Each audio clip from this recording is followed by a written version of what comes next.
Hey guys, and welcome back to another episode of the Point and Click Adventurers with me, Michael, also known as YakWaxLips, and my good friend Turian Shepherd. So on this podcast, we talk to developers and artists and voice actors and anyone involved in the adventure game world. We also talk about what we've been playing, old games, new games, what's coming out, and all things in between. So before we head off and have this wonderful chat for the next half an hour or so, if you are new to the Point and Click Adventures, make sure that you hit subscribe, like, and all that kind of stuff, and it really help us out. Right, so like I said, Turian Shepherd, how are you doing this week? I am very good, thank you.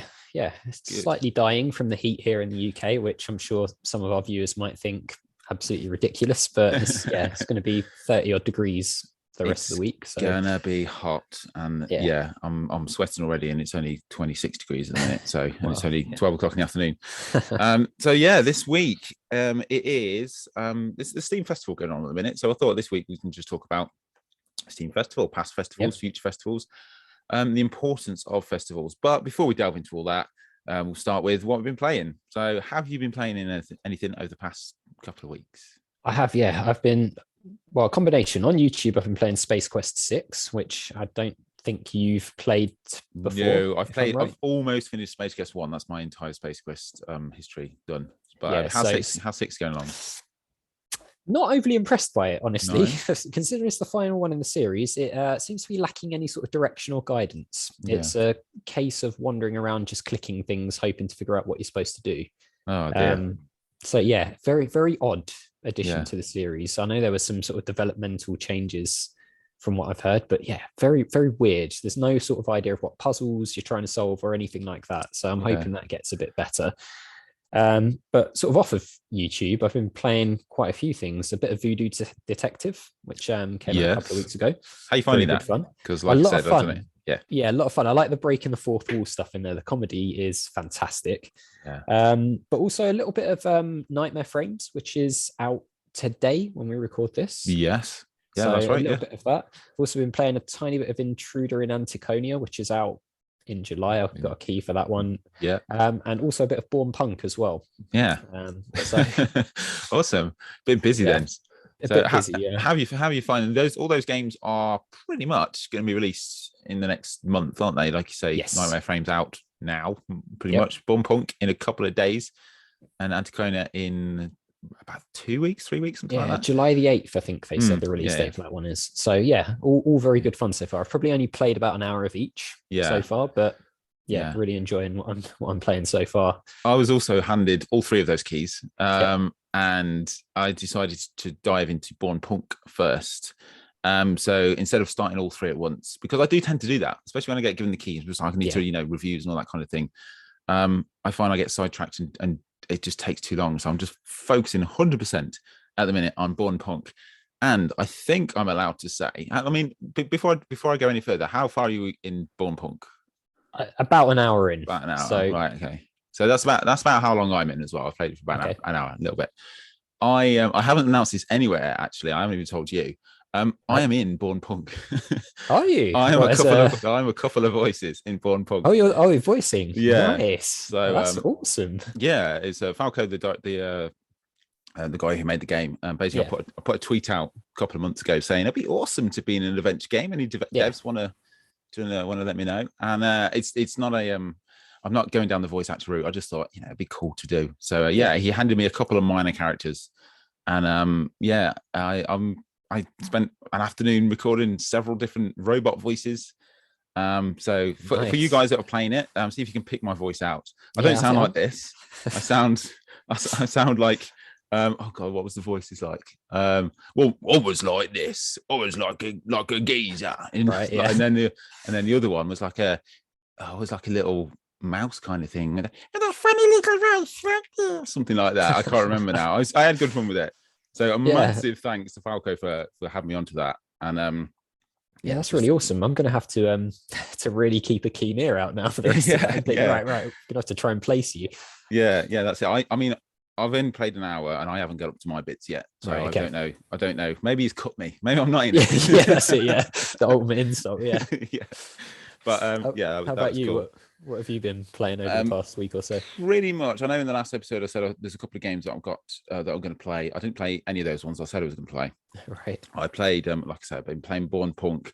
I played a game called Ghost on the Shore from Like Charlie, and it's kind of like, it's not really point and click. It's kind of a walking simulator, but it's really, really cool. Heavily story driven. Basically, you wash up on an island, and you end up with you're a girl called Riley, a woman called Riley, and you end up on a couple of islands, and there's a ghost in your head of a dead Irish guy, and you have to and it's just about that, walking around the island, seeing things, investigating. There's no like inventory. You don't pick up anything and use anything within it. It's literally you look around, you look at your surroundings. It's a really slow paced adventure, and you kind of just take things in. It's a completely different kind of vibe. I know a lot of people compare these kind of games to like Edith Finch is like the big one that people say, which I've not yet played, so I can't really say about that. But yeah, I really had a good time. The story definitely dragged me in, and that was good fun. And yeah, it's about 4 hours or so. Okay, so that was my one and only game, and then obviously Born Punk. But yeah, I've been playing a lot of demos because of obviously the festival that we've got going on at the minute. What about you? What have you got coming up next? Coming up next, well, obviously Steam Next Fest is on at the moment, which we're going to be discussing a little more shortly. So Old Skies, I want to play, which is the new Budget Eye Games one. I think you've played that, haven't you? I saw I have. Video yesterday really cool. when we're recording this. Yes. So I've seen a real buzz about that over on Twitter. People absolutely raving about it. Yeah. Also, Monorail Stories is another one that I've got lined up, which I believe is one where sort of choices affect this people sort of going on different journeys on the same monorail system. Yeah. And I believe they don't meet up with each other, but things they do on their own journeys then affect other people's journeys, which is quite a cool little concept. So I'm interested to see how that works out. And yeah, I think I'm just going to be scouring demos, to be honest, to see what's coming out soon. Yeah, that's cool. That's cool. I think I'm pretty much going to be doing that for the next week. So as we record this, there is 5 days left. I think finishes on the 20th. So there's a lot of demos to get through. Now I know that you normally do like a good couple of like first looks. Yes. So like you play 15-20 minutes of a game, which is really cool, because if you want to play the demo, or you want to play the game, or you just haven't got enough time, like a short snippet rather than the entire demos can last ages these days, but a good 50 minutes. So which one of those like initially are you most excited about? I think Old Skies is the big one that's jumping out to me. Again, probably about 15-20 minutes. What I like to do is show off a little bit of it and then encourage people who are watching the video to go and download it and play it for themselves, rather than just watch me play the whole thing and then go, oh, that was good. I want them to actually go and get it for themselves, support the indie devs really behind the project. So but yeah, Old Skies is the big one. How about you? Is there anything that's leapt out? I've got a whole bunch of demos here. I've played about 4 or 5 already, and I've got about another 10 on the list. Hopefully, if I get enough times.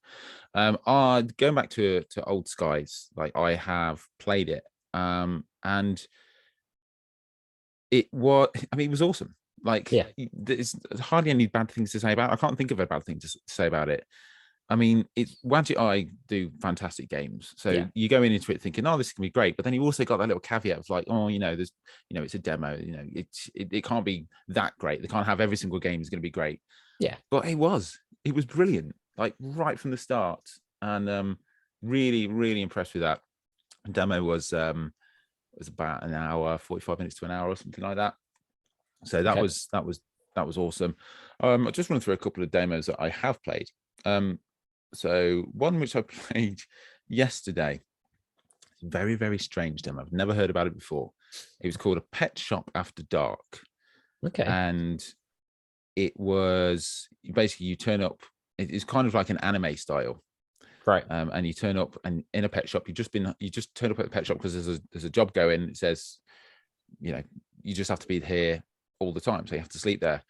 And then this weird girl turns up and says, right, I've got to go now, and she just gives you the job. She's asking any questions, and the thing is, though, all the animals are invisible, and you just, it's very, very weird. There's only about 4 screens. You go back and forth, and then there's no, you just click on a button, like a water button, and it waters the plants, and that's it. You move on to the next one, you click on something else, it waters it. There's very little to do, but it really had me intrigued. And then you go through like the one night, and then you fall asleep, and then this really weird voice goes on in your head. It's just like, help me, and then you wake up, and then you're back in the pet shop with these invisible animals.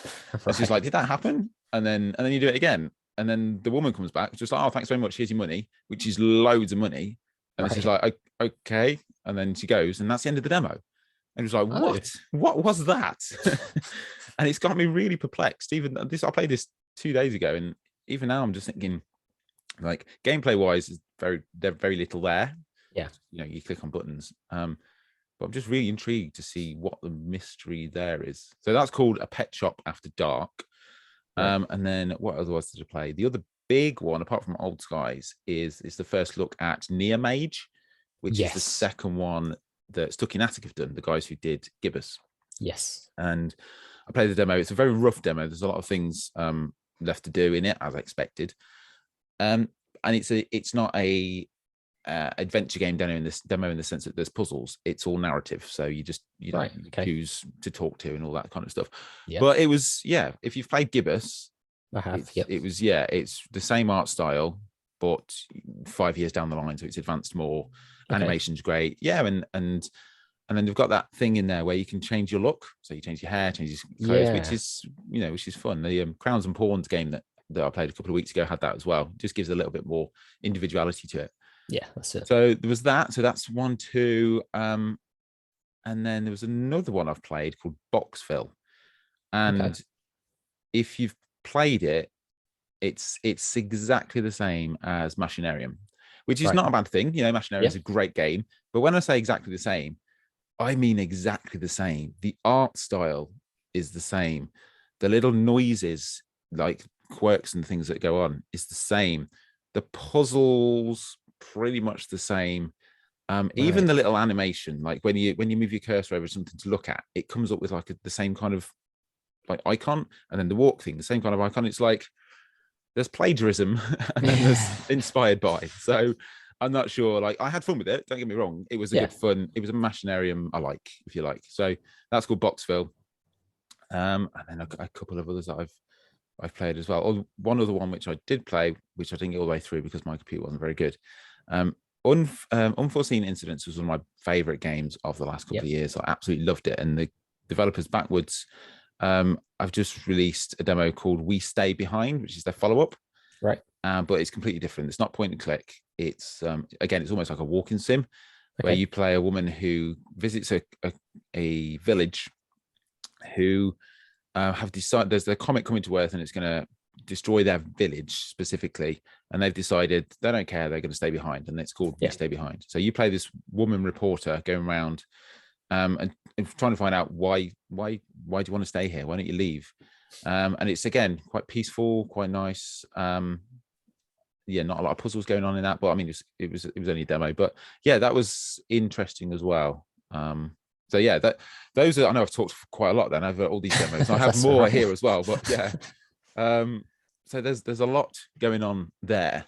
There is, and you're going to have a bit of a recap video as well coming on to your channel, aren't you? I will do, I always do that. I didn't do it the last one because I only ended up playing 3 demos, and I thought a recap video for 3 demos is not that great. But normally I play as many as I can. The last one I think I did 15 demos, and the other one, it's basically me talking like this, more scripted, telling you this game is out when, and this and this and this, and they're always good. Same kind of like you, where you just want to give them just a nugget of what's going on, what it's about, when it's out, and if you like it, kind of thing. So that'll be out in probably about 2 weeks because it takes a while to compile everything together. Sure. But I mean that's this Steam Festival. Let's have a look what else is going on. I mean, I have a massive list, but I'm very conscious of the fact that I've just spoken for what feels like 45 minutes about what I played. There's the Future Game Show as well, I think, which is on Steam at the moment as well. And I know the guest we've got on later, her game is actually part of that. So it's a similar sort of thing to Steam Next Fest. But I wasn't aware there's actually a rule you can only go onto Steam Next Fest once with your game. Yes, I saw something like that the previous time, because I think it's if your game is due for release in the next 6 months or 9 months or something like that. So if you've been in it, and then your game gets delayed by 2 years, and that's such is life. Yeah, I didn't realize that. I thought it was something you could just keep doing to get the word out there, but apparently not. I guess from the developer's point of view, if you keep applying for these fests, and then they happen about every 3 or 4 months, don't they? I think last one was February. Yeah. So what is it? So every 4 months. I guess from a developer's point of view, it'd be great to have it out all the time. But then from Steam's point of view, they're going to get inundated with like millions of demos all the time. So they want a finite number. I'm not sure how many they've got this year, how many numbers they've got in the actual festival. But I know adventure game wise, there's a couple of hundred there. Yeah. That branches over like point and click, walking sim, action adventure, very broad sim, broad genre. But there's a lot going on. Yes, it's worth checking out if you're interested in adventure games. Definitely worth going on there and seeing if there's anything that looks good to you. There's too many to play, really. There is too many to play. Yeah, I mean, when I played 15, I pretty much booked out my week. Yeah, and just sit there and play and play and play and play and play. And some are fine. I mean, I've played demos that have literally been 3 minutes long. I'm like, oh, that's great. Tick that off. And then you play one. I played one. Actually, coming back to what I've already played, I completely forgot because I haven't got it on here because I've only just finished it since before this recording with you. There's one called Dreams in the Witch House, which I literally finished like half an hour ago. Yeah, and that's really quite a long demo. But it's pixel art. I never heard about it before till this festival, which is, the reason for festivals, I guess. Yeah. But yeah, you play a guy who is in 1929 and he just turns up and he's got a new flat, a new apartment in a creepy old mansion. And he has to go to university and learn, but it goes in real time. So once you leave the mansion, it kind of goes to noon and then you have to do stuff at a certain time. And if you don't do it, then it goes to nighttime and you have to... Right. You have to study, and if you don't study, then you don't pass the exam. But if you do study, then you get to. So it's very intricate. Yeah. And that was again, that's what I guess these festivals are all about, because that's gone on my wish list, and that's awesome. That's called Dreams in the Witch House. I'm not sure who the developer is though. Yeah, I mean, if you are a developer and you haven't done something like Steam Next Fest, having spoken to people who have, they pretty much all say they see a massive uptick of wish lists and sort of people paying attention to their games. It's a really good way, I think, especially for people like solo devs who maybe don't have marketing experience, to actually get their game out there and being played by people who would be interested in buying the finished game. Yeah, absolutely. I mean, and that goes for in-person physical events as well. Because I'm looking forward to Adventure X. Like, tickets aren't released yet, but that'll be my first ever game festival, I think. Because I've never really been to any festivals before. I think. I mean, I went to the Star Wars convention in 2015 in London, right? And that was like the last time I went to anything massive. So I'm super excited to head to these festivals.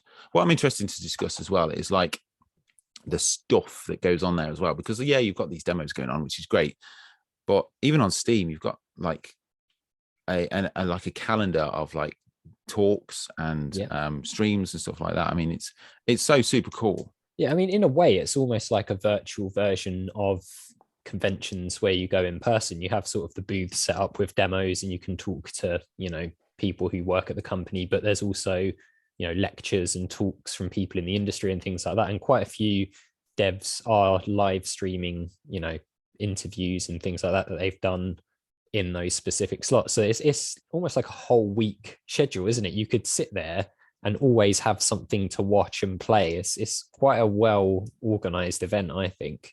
Yeah, definitely. If you haven't been on it, if you're a dev and you're listening and you haven't been on it, then definitely go and apply. And let us both know as well any of the demos that are at these festival that you've played, because we're going to miss them. There's so many, we're going to miss them. So it doesn't even necessarily have to be point and click, but just some cool games you've seen at this festival that you want to shout about, because is what the podcast is about, I guess. Yeah, that's it. Raising awareness of new games as well. Yeah, as well as talking about the old classics. Yeah, and I think that is an absolutely perfect segue into the guest this week that you spoke to.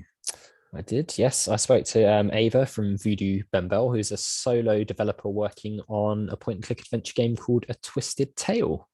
Discover a humorous point-and-click adventure game inspired by all the masterpieces that kept us glued to the PC back in the day. Seriously. A Kickstarter campaign for another point-and-click adventure game. Hey, Deathy, don't pull such a face now. Today just keeps getting better and better. This isn't another point-and-click adventure. It's a twisted tale. Awesome. Isn't it? And I see... That we're trapped in a lousy campaign. I can see... a rash yet clever female character named Vio, who, through an unintentionally opened portal, finds herself in a twisted world with varied settings. A portal.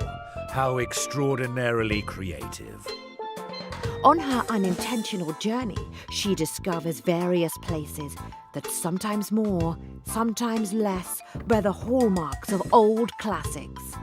Oh, I see flying cities and a deep jungle with a pirate ship, pub in the swamp, among other things. I like that. Pirates? Grog. I see even more. Hello, everyone. Welcome to this episode's guest interview. I'm joined today by Eva, who is working on an upcoming point-and-click adventure game called A Twisted Tale. Eva, how are you today? Hello, I'm fine. I'm happy to be here. Thank you very much for the invitation. No, thank you for coming on. I know you're very busy working on the game at the moment and the Kickstarter campaign and everything like that. So it's really good that you took time out of your day to speak to me. I guess the best place to start is with A Twisted Tale. Why don't you tell us a little bit about the background for the game and what players can expect? Okay, Twisted Tale is a humorous point-and-click adventure, and it's in spirit and filed of all classic adventures do you remember or know. So the world is built up on these classic titles. So they are a fact, a real part of the game. And all it's about Vio, a female character who comes into this twisted world, in this twisted tale, with a sort of Rubik's Cube. Yes, she will find a thing like a Rubik's Cube, and she will looks like to the thing and will think like, well, what's that? It's a really old stuff, a really retro stuff, and she will playing around a little bit with the thing, and immediately there will come a portal, and she will come into this portal with the cube, and yes, she comes into this world full of crazy characters, and she wants to escape and come back to home. And well, you know, it's a point-and-click adventure, so it's not easy for her to come back to home, and she will, yes, it will be very difficult to came home.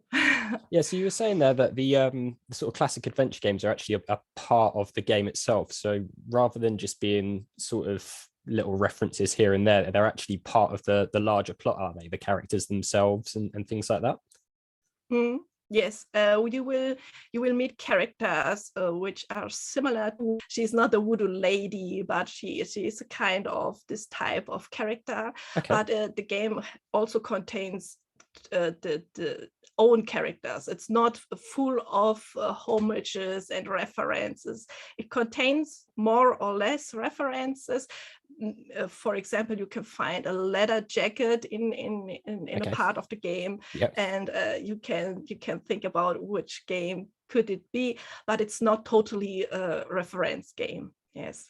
Yeah, because that was sort of the case with the demo as well, wasn't it? There are a lot of sort of little Easter eggs. It was quite an interesting demo, actually, because it's very different to any demos I've played before, and it was a really interactive experience. And I think Michael streamed it on his channel, but I had people who'd watched the video of me playing it messaging me for weeks afterwards saying, I've figured out another one of the references from this game and that game. And there was so much packed in there. It was really good fun to go, oh, that's Simon the Sorcerer and that's from Monkey Island, and it's a really, really cool little concept, I think, to do a demo like that.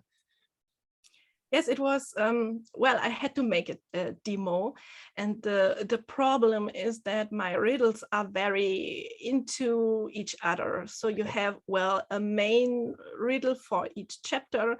It's similar, like, for example, Monkey Island, you are in Amelia Island, you need a crew, but it's not so easy because you have to make other things. And in my case, I created the riddles in this way. So it's not easy to make a demo. So there isn't a case that you are only have to open the door, or it's not so contained into one part. And I had a problem. Okay, I have two possibilities. I will write an own demo with own riddle story and all this stuff. So this would need a lot of time, and I really, really want to make the game. So I changed the idea, and I was thinking about, okay, this game is part of the whole adventure world, and all this world contains into a Twisted Tale. What can I make so you can see the look and feel of the game? And I was thinking about, okay, let's put us all these references and let us make something like a challenge. So it's more a meta riddle in this case. Yes, you have to find all these references. So and until now, I think only one person found every riddle, every reference of the antique store. So I think it's really difficult. It is, it's one that I think people will go back to try and figure out more as well. If like they'll go, I've got to figure out the rest of those. I couldn't find out what they were at the time. So I think that's a really good idea. But you mentioned their chapters. So I think I was reading on the Kickstarter campaign, there's going to be 7 chapters to the game. Is that right? Yes, 7. So is that sort of going to be all in one? So is it like a complete game released together with 7 chapters, or is that split up into like episodes, or how's that going to work? I will release an episode. So because I'm a solo dev, it's very difficult to work in a fast way with a high quality standard that I have in my mind. So I don't want to delete riddles, or I don't know, animations. So I have to look how I can manage this with the time. And also I really like to interact with my community. I have a really smart and clever and sympathetic community, and we're making, for example, Twitch streams where you can see how I make a character with paper and pen, or how I create a background. And they came with so much ideas, and it's very funny, and it's very interesting and creative, and I like to put the community more into the progress of the development. And this helps when you release in chapters. So you can manage more, you can see which characters are more interesting. How about the riddles? Are they how you expected? Or for example, in the gameplay demo, you have this ballpoint pen. And in the first case, the shopkeeper say, don't take it. And many people don't take this, but you can take this. When you try it again, you can make this. And I was watching all the Let's Plays, and I was wondering that many people don't try it again. They was very, very, very friendly, very, very smart, and but you can, and this is very interesting to see. And yes. So you do the dev streams where people in the community can come and watch and contribute to what's going in the game, so they can sort of suggest things for the artwork, can they, or is it just they watch you do it? And you mean in the Twitch streams? Yes, the Twitch streams. Yeah, sorry. Yes. Well, it's I make a character, for example. I try to make something that's not so spoiler. So I don't want to spoiler my community. Okay. So I can't create items, for example, riddles, details, but for example, characters or character animations or backgrounds. And this is very easy to make it without spoiling too much. Well, you spoil always a little bit, but yes. And it's interesting with the input of the community. Yes, I like it very much. Yeah, and I think there's a nice friendly community around the sort of adventure game genre as well. Or certainly I've always found it that way. People want to help out rather than be not very nice to people. So I think that's always a good thing. So I noticed you sort of hand draw a lot of the artwork, and then you sort of scan it onto the computer and then do the coloring and things on there. Do you have a background in art or anything like that, or is it just purely a hobby thing? It was only my hobby. Okay. I draw in my spare time or something like that, and I had no time before made a adventure game, or I never painted for commercial things or something like that. And yes, it's for me the better way to make it on this retro version or retro manner, because for me it was very difficult to paint all the graphics on the computer. I had at the beginning of the game a very little Wacom tablet. It was really right. really tiny, and for me it was very difficult to create smooth outlines or to create the outlines, and I need a lot of time. And I really like also this retro style. I like Monkey Island 3 very much. I think you can see it. Yeah. And I like this look of the game, and so I copied this idea, and so I make all the graphics on paper and pen and ink. I scan everything and then I colorize it. Only the animations I make totally on digital way, because it's too difficult to make the animations with this classic way with paper, and you have to look. Yes. So do you not have any background in sort of game design or coding or anything at all? You've just literally jumped straight in to creating a game? Well, I never game design or write a game, but in my younger times, I had a website, for example, when I was 14 years old, in this time with front page and Dreamweaver. And then I started to look, how I can make it better and better.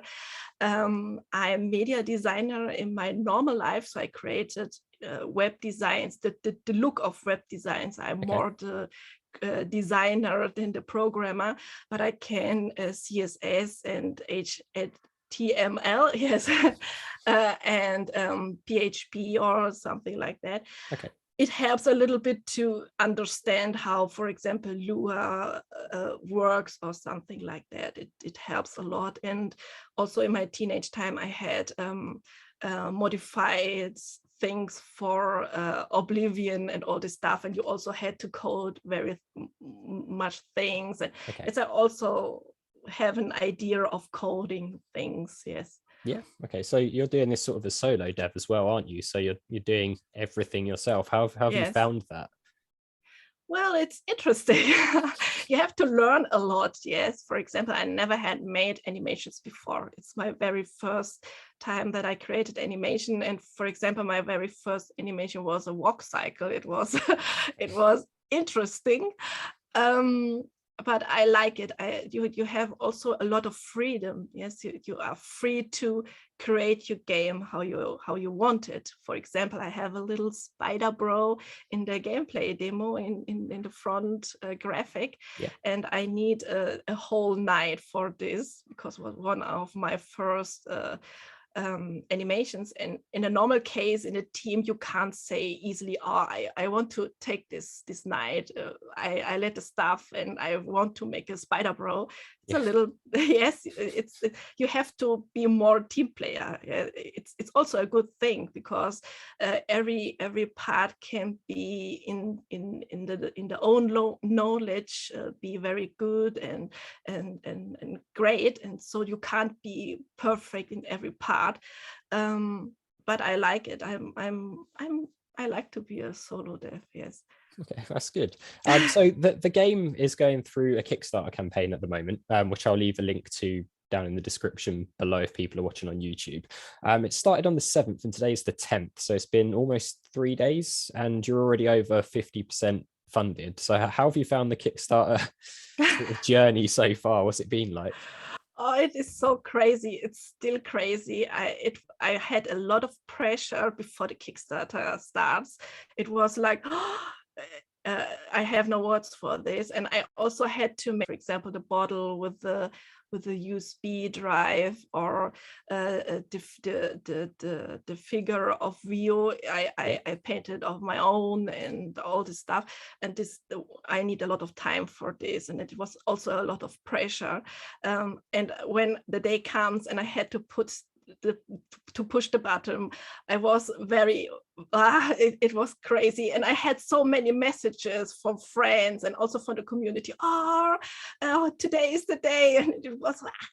But when I started and I see that immediately the people was backed the Kickstarter, it was like, whoa, I never expected this. Everyone who wrote until this moment with me, I also wrote, oh my God, I'm not sure if it would work, and I'm not sure, and help me, and then it exploded, and it is so crazy and great and wonderful, and I'm so happy, yes, about this, and very thankful also, because it's a incredible feedback. Yes, it's wonderful. It's really wonderful.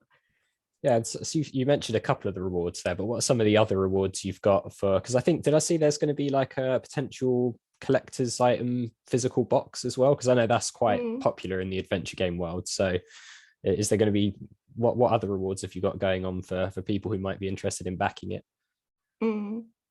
Yes, the collector's box is a must-have, I think so, in the rewards. I also love the collector's boxes. I don't have so many because I was very young when I played the point and click adventures, and I often had them found in some discount areas of the shops. So I don't have so many, but I really love them, and they are like little treasures, and I like that to give them also to the community, because I know that they really like them. And yes, there are also other stuff also, for example, digital stuff. So you can be a character in the game, or you can find your name in a registry or something like that. And I try to give this the possibility to be a part of the game to much people, how it's possible. So no everybody can be a character in the game. It's sadly not possible. But I try to include the community with the rewards into the game. Yes. Yeah, I think that's a really cool idea, actually. It's just giving something back to the players as well, which is always nice. So, I mean, in terms of influences, if you had to say your top 3 influences for A Twisted Tale, what would they be? Well, Monkey Island 3, I think everybody can see it. It's totally clear. Also, in the humorous way, I would say Toonstruck. Okay. Not many people know Toonstruck, but it's also a very heavy humoristic game. And the third, I would say, from the storytelling, more Broken Sword, because it's a very serious game. Broken Sword, very. Yes, it's like a big book, a big novel, but I really love the storytelling. And A Twisted Tale is a very humoristic game and with crazy characters, but the story has also a very a storytelling with this more like a novel, more like a book, contains a little bit more than, for example, a Toonstruck, where it's full of crazy characters, but the main story is a little bit flat, I would say. Yes. So would you say that the third Monkey Island game is your favorite Monkey Island game? Yes, I would say yes. Yeah, Yes. is it sort of purely an art style thing, or what is it about the Curse of Monkey Island that sort of caught your attention? Well, I think it was one of the first non-pixel point-and-click adventures that I played when I was young, and I was totally in love with the graphic style. I also had more connection to Guybrush. I think it was because of the voice acting in the game. I was more into the game. The game was more around me. Yeah. I really liked the humor in this case. I think I had it more because of the voice acting. It's other thing to read Papa Pichu Bush or something like that, or you can hear how Guybrush say this, and I don't know. I think it's a mixture of all these things. Yeah, because I mean, voice acting can be a very big part of adventure games, and I know that's one of the main things you're sort of looking to do with the Kickstarter campaign, is be able to voice the game. I think in German and in English, and you've got some pretty cool sort of voice actors and things on that campaign page that I was having a look at. What are you looking forward to the most about having voice acting in A Twisted Tale, if you are successful, which hopefully you will be with the campaign? I mean, it's been off to a flying start, but what are you most looking forward to in terms of hiring voice actors and getting them to work on the game? Well, I really love how they interpret my characters. For example, the English version of the gameplay demo and the German version are very different in case of the shopkeeper. In the English version, it's more like Monty Python. He has a powerful voice, and in German, he is more snobbish. He's very snobbish. Right. It's totally other case of character. And I had also to change the emotions of the character totally in both languages, and I really love this. I love how they make the soul of the characters. For me, it's they give their characters their soul. They interpret them. They give them more than I can bring up with graphics and text. And well, I have a great mixture of high pro voice actors and also newcomer voice actors or middle no voice actors, and I love this interaction and how they make this. I'm not searching only for big voice actors. In fact, the really big voice actors make it more because they want to make this. Yes, I can't. Also with a Kickstarter, when you will really want to pay real voice actors with real money, it's incredible. But they are really great, and they have a discount, or say they work for pro bono. But the other voice actors who really try to be a voice actor in their business life, and they are cracking the pro level, and they want to live with this, and they are also great and amazing. They need to be paid. I have to pay them. I can't say, oh, do you want to make this for, I don't know, because of fun. Yes, and it's also very important for me that I can give them something, because they really make an amazing job. Rio is an amazing voice. Oliver, who spoke the shop owner, is an amazing voice, and they also, all this stuff is great. And so I started the Kickstarter because of the voice acting, because I can make the all other stuff. Yes, I don't need the money to paint. I can paint every night. I don't need the money for this. I have my spare time and I make it in this case. But yes, it's without the Kickstarter, I can't release the voice acting. So I have to make this. Yes. And how did that go, sort of getting the voice actors for the demo? Did you have to do interviews or like an audition for deciding who would play the characters, or? Yes, it was very interesting. And in the first time, I wrote to voice actors. Okay. And in many cases, I don't become a response. Right. Yeah. Yes, it was very, very difficult. And then I started to make a post on Twitter, and I wrote, hey, voice actors, German and English, are you interested to give indie game from a solo dev, your voice. And then I get a lot of messages. It was totally crazy. My mobile phone was bing, bing, bing, Right, notification, notification.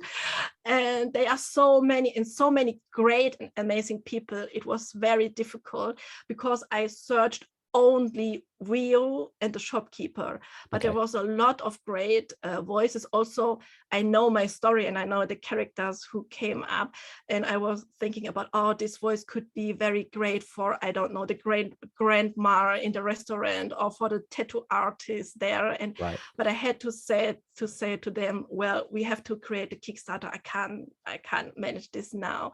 And yes, it was very interesting, and I was sat down hours and day of days, and I heard every voice and make it notices, and I answered to everyone. And yes, and then when I heard Vio in German and English, it was totally clear. Oh, this is Vio. This is how I have Vio in my brain, in my mind.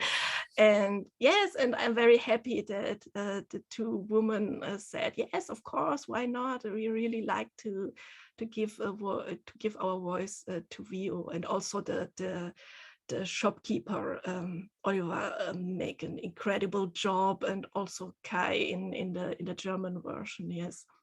Yeah, so I think that's something that a lot of players don't really, they're not aware of when they play the demo for like a Twisted Tale. They're not really aware of all the hard work that's gone in behind the scenes to actually find the voice actor to voice that particular character. It's hours and hours of hard work and narrowing it down to find that perfect voice.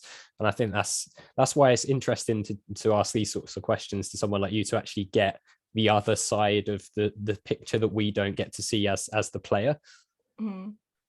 So, I mean, in terms of a release date, do you have a potential release date yet for the game that you think it'll be out around?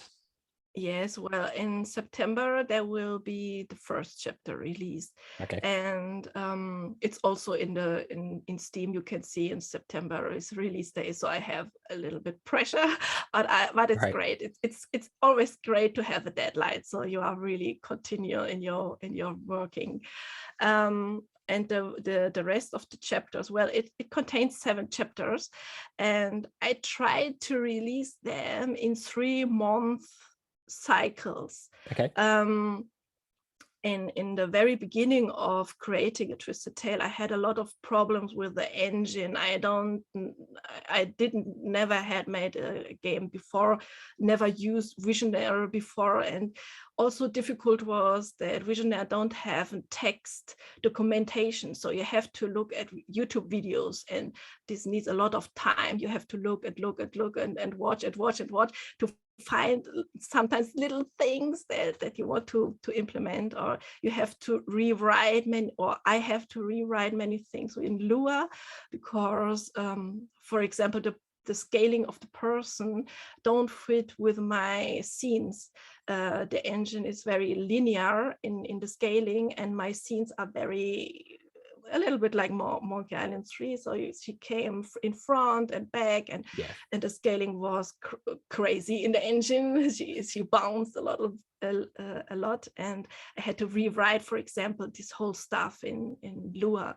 So, but now I have all the basic mechanics of the game, and I don't have to be making some voodoo or magic in Lua. So it's more easier for me to create now the game, and so I can focus more on the development itself of the chapters.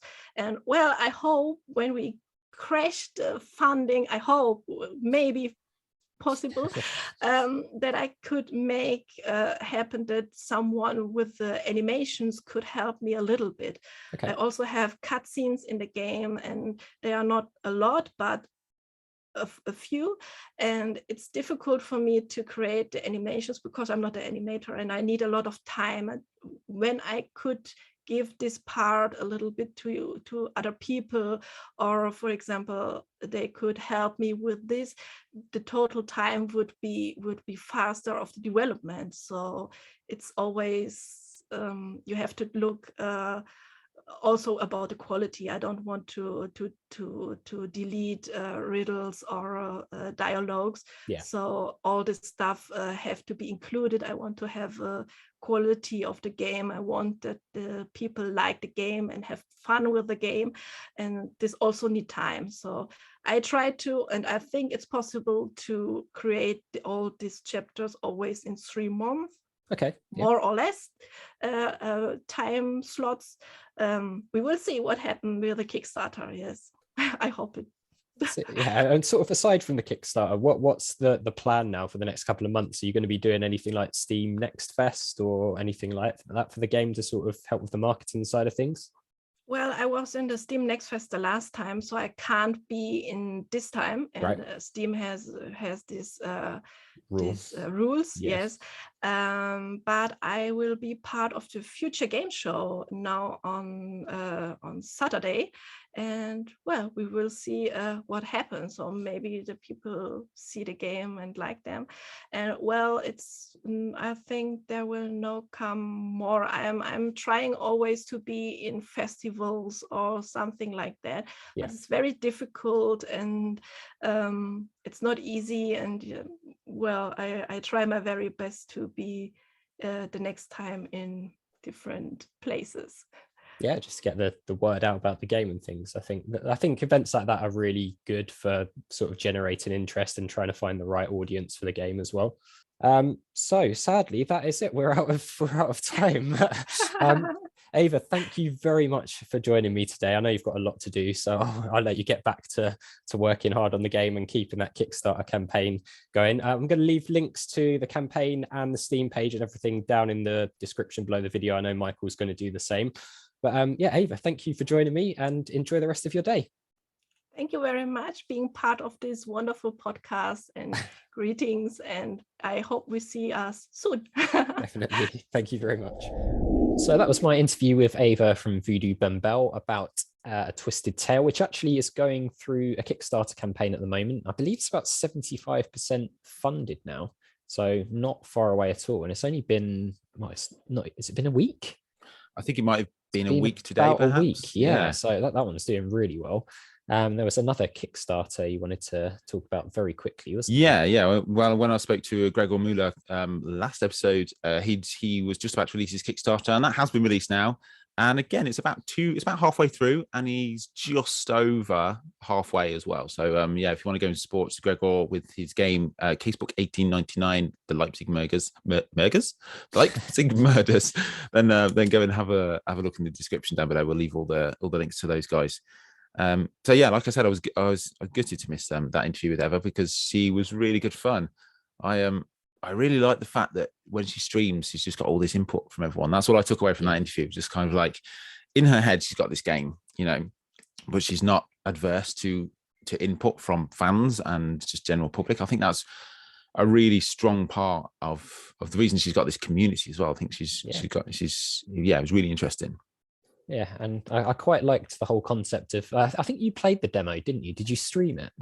I did it on YouTube, so right. I did about 25 minutes. But yeah, it was unlike any demo I've ever played before, because there was nothing to do. Like there's no puzzles. There's one room. There's a lot of talk. But if you haven't played the demo, then is it still available? I think it still is available. I think it is. Yeah, I think it's available for the Future Game Show, which is part of it at the moment, actually. Awesome. So yeah, well, go and play it. So essentially, it's one room where you just look at stuff, and it's all old adventure game stuff. So yeah, it was really good fun. It's good fun, like you said in the interview. I really want to go back now and just kind of look at it more and go like, oh, I missed that. That's about this, and it's really good fun. Yeah, and she was saying hardly anyone has actually found every single reference as well. So it's a bit of a challenge for anyone who's feeling brave to go on there, try and find every single one and message her and see if you actually managed to do it, because I certainly didn't. No, I think I got about 10, 12. Yeah. I mean, there's what is it, about 25? I can't remember now. There's a lot. Yeah, there are a lot on there. Yeah. I had people messaging me late to say, oh, and I found this one, but I think some are very obscure. So difficult to piece it together. I mean, what did you think about the interview in general? I thought it was great. I thought she was really, you could tell she was really you could tell she was passionate. You could tell she was excited. And yeah, I really like the fact that she knows what she wants, and the fact that she has no experience in making a game whatsoever. Just like any of the people we've spoken to recently, there's no real, just apart from the passion of wanting to.